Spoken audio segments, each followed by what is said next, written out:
Hi friends, welcome to my channel. Rishi దగ్గరికి వచ్చిన ముఖెల్ రాకతో గుండె పగిలే నిజాన్ని తెలుసుకున్న వసుధార. మరి ఇదంతా ఎలా జరగబోతుందో తెలుసుకోవాలనుకుంటే వీడియోని చివరి వరకు మిస్ కాకుండా చూసేయండి. ఇక రిషి వసుధార మాట్లాడుకున్నట్టు రిషి తనే రిషినని చెప్పినట్టు వసుధార అయితే ఊహించుకుంటుంది. ఆ తర్వాత రిషి వసుని చూస్తూ నిద్రపోతాడు. ఇక ఇలా జరిగిన తర్వాత ఇక్కడ చూస్తే ఇక మనుని వెంట పడడానికి ప్రయత్నిస్తూ ఉంటాడు శైలేంద్ర మను వెంట పడుతూ ఉంటే ఇక మను అయితే శైలేంద్రకు ఒక రకంగా బుద్ధి చెప్పేసి అక్కడి నుంచి వెళ్ళిపోతాడు. వీడు ఎప్పుడు నా వెంటే పడుతూ ఉంటాడు అని చెప్పేసి ఇక శైలేంద్ర కోపంగా అక్కడి నుంచి వెళ్ళిపోతాడు. నేను ఏం చేద్దామన్నా ఎందుకో ఈరోజు నా టైం బాగాలేదు, రివర్స్ అయిపోతుంది. రేపు చెప్తాను మీ ఒక్కొక్కరి పని. ఎండి పదవి తీసుకున్న తర్వాత అప్పుడు కదా మీ అందరినీ ఒక ఆట ఆడుకుంటాను. బాబాయ్ అలాగే ఇక మను మీ ఇద్దరు తండ్రి కొడుకులని నిజం తెలిసిన రోజు ఇక బాబాయ్ని ఎలాగో మను చంపేస్తాడు, వాడు ఎలాగో వారసుడు కాలేడు కదా అని చెప్పేసి అనుకుంటూ ఉంటాడు శైలేంద్ర. ఇక శైలేంద్ర ఇంటికి వెళ్ళిన తర్వాత ఈరోజు ఏం ఘనకార్యాలు చేసావురా అని చెప్పేసి అడుగుతుంటుంది దేవి. అని ఏం చేయలేదులే మమ్మీ, ఏం కాలేదు ఈరోజు. కాకపోతే కాలేజీలో ఎండి పదవిని నేను తీసుకుందామని చెప్పేసి కొంతమంది స్టూడెంట్స్కి డబ్బులు ఇచ్చి బయట నుంచి రప్పించాను, కాకపోతే దొరికిపోయాను.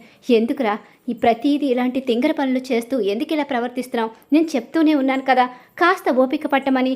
అదేం లేదులే మమ్మీ అంటూ వెళ్ళిపోతాడు. వీడు ఎప్పటికి మారతాడో ఏంటో అని చెప్పి ఇక దేవయాని అయితే అనుకుంటూ ఉంటుంది. ఇక్కడ రిషి అయితే ఆలోచించుకుంటూ ఉంటాడు వసుధార గురించి. ఇక వసుధార ఏంటి వసుధార, మన ఇద్దరికి ఈ పరిస్థితి నీ ముందు రిషిగా ఒప్పుకోలేను. అలాగే ఇక నేను ఏమీ చేయలేని అయోమయం పరిస్థితిలో ఉన్నాను. కానీ నేను మౌనంగా ఉన్నాను అంటే కారణం నేను చేతగాని వాడినని కాదు, దూరంగా ఉన్నాను అంటే అక్కడ జరుగుతున్నవి తెలియక కాదు, కానీ వెయిట్ చేస్తున్నాను. టైం కోసం ఇక్కడే ఉన్నాను. ఆ టైంను కల్పించుకుంటూ చుట్టూ ఉచ్చుముళ్ళు బిగుస్తున్నాయి. అప్పుడు కదా పూర్తిగా బిగుసుకున్న తర్వాత కదా శత్రువులని ఇక పట్టుకోవడానికి అవకాశం కుదురుతుంది అని చెప్పేసి అనుకుంటూ తనని తను ఇక కోపంగా పిడికిలి బిగించుకుంటూ ఉంటాడు. ఇక వసుధార అయితే రిషి సార్, ఎందుకు సార్ నా దగ్గర రంగాగా ఎందుకు నటిస్తున్నారు? మీ అంతటా మీరే రిషి సార్గా బయట ఎప్పుడు పడతారు? ఏ రోజు మీరు రిషి సార్గా నాకు ఎదురు పడతారు? ఇక్కడ వాళ్ళు మిమ్మల్ని వేరే పేరుతో పిలుస్తూ ఉంటే ఏం జరుగుతుందో నాకు అర్థం కావడం లేదు రిషి సార్ అని చెప్పేసి అనుకుంటూ ఉంటుంది. ఇక వసుధార అయితే అలా వసుధార ఆలోచిస్తూ ఉంటుంది. ఇక వసుధార అలా ఆలోచించుకుంటూ ఉండగానే ఈలోగా వసుధార దగ్గరికి టిఫిన్ తీసుకుని వస్తాడు. అలా టిఫిన్ తీసుకుని వచ్చేసరికి ఎందుకు సార్ నాకు ఇవన్నీ, మీరెందుకు సేవలు చేస్తున్నారు? మీకు నాకు ఏ బంధం ఉందని సేవలు చేస్తున్నారు అని చెప్పేసి అడుగుతూ ఉంటుంది.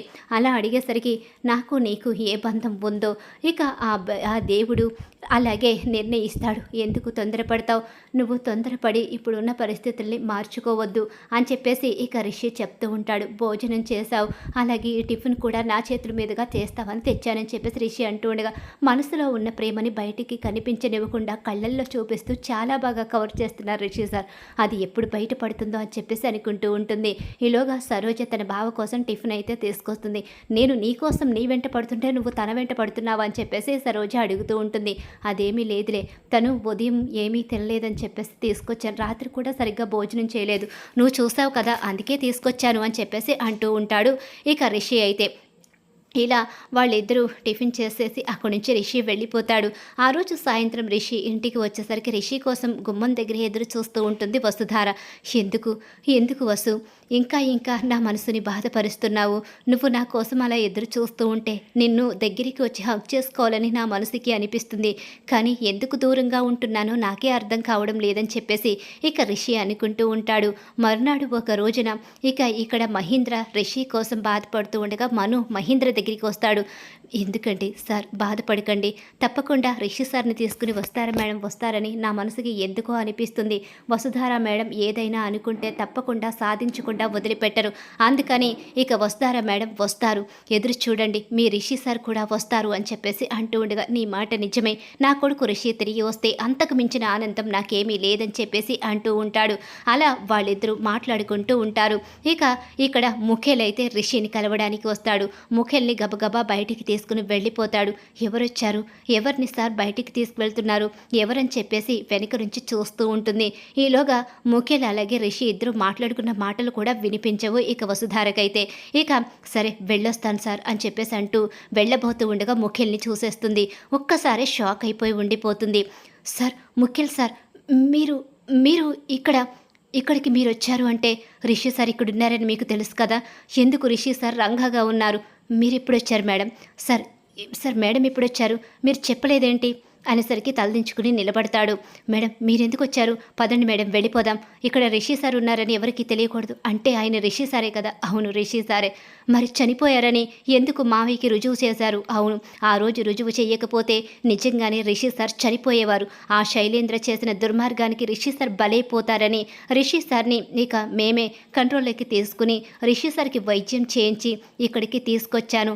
ఇక ఈ నానమ్మ నాకు బాగా తెలుసు, తన మనవడు లేక తను ఎంతగానో బాధపడుతుంది, మనవళ్ళ తనని చూసుకుంటానని చెప్పేసి ఆ నానమ్మ చెప్పారు, అందుకే రిషిని ఇక్కడికి తీసుకొచ్చాను. చావు బ్రతుకుల మధ్య ఉన్న రిషిని ఇక్కడికి తీసుకురావడానికి కారణం, మీకు చెప్పకపోవడానికి కారణం శైలేంద్ర రిషిని అంతం చేయాలని, రిషిని చంపాలని చాలా పంతం పట్టుకు కూర్చున్నాడు. రిషి ప్రాణాలు పోతాయని చెప్పేసి సార్ని కాపాడుకోవడానికి జగతి మేడంలా సార్ కూడా దూరం కాకూడదని, సార్ పూర్తిగా కోలుకున్న తర్వాత మీ దగ్గరికి తీసుకురావాలని చెప్పి ఇక సార్ చనిపోయినట్టు సృష్టిస్తే ఆ శైలేంద్రగాడి దృష్టి సార్ మీద ఉండదని చెప్పి అలా సృష్టించాను. కానీ మరి కోలుకున్న తర్వాత సార్ ఎందుకు రాలేదు, రంగాగా ఉండకపోతే రిషిగా ఉంటే వాడు మళ్ళీ కనిపెడతాడు, అందుకే ఇక రంగాగా ఇక్కడే ఉంటున్నారు. కోలుకున్న తర్వాత తిరిగి రావాలని సార్ అనుకున్నారు, కానీ దుర్మార్గుల్ని బయట పెట్టాలి, దుర్మార్గుల కుట్రని బయట పెడితే తప్ప తిరిగి రాలేను అని చెప్పి సార్ చెప్పడంతో నేను కూడా సార్ ఎప్పుడు వస్తారని వెయిట్ చేస్తున్నాను, వాళ్ళకి బుద్ధి ఎప్పుడు చెప్తారని చెప్పి వెయిట్ చేస్తున్నానంటూ గుండె పగిలే నిజాన్ని వసుధారకు బయట పెట్టేసరికి మరి నా దగ్గర కూడా ఎందుకు సార్, నీ దగ్గర నటించకపోతే నువ్వు వెంటనే డాడ్కి కాల్ చేసి నేను ఇక్కడ ఉన్నానని చెప్తావు, డాడ్ ఆనందంగా వస్తూ ఉంటే వాడు ఏదైనా చేసే ప్రమాదం ఉంటుంది, డాడ్కి ప్రమాదాన్ని తలపెట్టి మనల్ని ఇక బందీలు చేయడానికి కూడా వాడు వెనకాడడు, అందుకని వాడిని డైరెక్ట్గానే ఎదుర్కోవాలి, అందుకే నేను కూడా ఎదురు చూస్తున్నాను, సమయం వచ్చేసింది, ఇక మనం వెళ్ళాలి అని చెప్పేసి రిషి అంటూ ఉంటాడు. అలా ఇక వసుధార అయితే రిషి గురించి నిజం తెలుసుకుని ఇక రిషితో తిరిగి వెళ్ళాలని నిర్ణయించుకుంటుంది. ముఖెల్ కారణంగానే రిషి అక్కడున్నాడని, ముఖెలు రిషిని కాపాడి దాచిపెట్టాడని, ముఖెలు రిషిని చనిపోయినట్టు సృష్టించి ఇక రిషిని కాపాడాడన్న నిజమైతే వసుధార తెలుసుకుంటుంది. ఇక రిషిని చూసి తన రిషి సార్ అని తెలుసుకుని చాలా సంతోషపడుతుంది. కన్ఫ్యూజన్లు అన్నీ తొలగిపోయి తన రిషి సార్ని మనస్ఫూర్తిగా హక్ చేసుకుంటుంది. ఇక మీ ఇద్దరిని ఎవ్వరూ విడదీయలేరు, ఆ బ్రహ్మదేవుడు కూడా మిమ్మల్ని విడదీయలేడు అని చెప్పేసి ముఖేల్ చెప్పి మీకు తోడుగా నేను నిలబడతాను సార్, ఇక వాళ్లకు బుద్ధి చెప్పాలంటే మీ తర్వాత ఎవరైనా, ఇక మీరు మాత్రమే వాళ్లకు బుద్ధి చెప్పగలరు, ఆ తల్లి కొడుకులకి ఎండి పదవి మీద ఉన్న మోహాన్ని తగ్గించి చావు భయం ఎలా ఉంటుందో చూపించాలి, దయతో కనుక మీరు వెనకడుగు వేస్తే మిమ్మల్ని చంపడానికి వాళ్ళు వెనకాడారు సార్ అని చెప్పనేసరికి ఇక దయ జాలి అనేవి లేవు, ఎందుకంటే నా కన్న తల్లిని చంపేశారు, నన్ను నా భార్యకు నా తండ్రికి దూరం చేసి నా ఈ పరిస్థితికి కారణమైన ఆ దుర్మార్గుల్ని వదిలిపెట్టనని చెప్పి రిషి అంటూ ఉంటాడు. అలా ఇక నిజమైతే ప్రస్తుతం బయటపడుతుంది. రాబోయే కథలో ఇలా జరగబోతుంది. ఇక ఇలా జరిగే రిషి ఎంట్రీ జరగాలని చెప్పేసి ఎవరైతే కోరుకుంటున్నారో వాళ్ళు మా వీడియోని తప్పకుండా లైక్ చేయండి. గుప్పెడంత మనసు సీరియల్ అప్కమింగ్ ఎపిసోడ్స్ టీవీలో కన్నా ముందుగా చూడాలనుకుంటే మా ఛానల్ ఇప్పుడే సబ్స్క్రైబ్ చేస్తూ పక్కన ఉన్న గంట సింబల్లో ఆల్ మీద క్లిక్ చేయండి.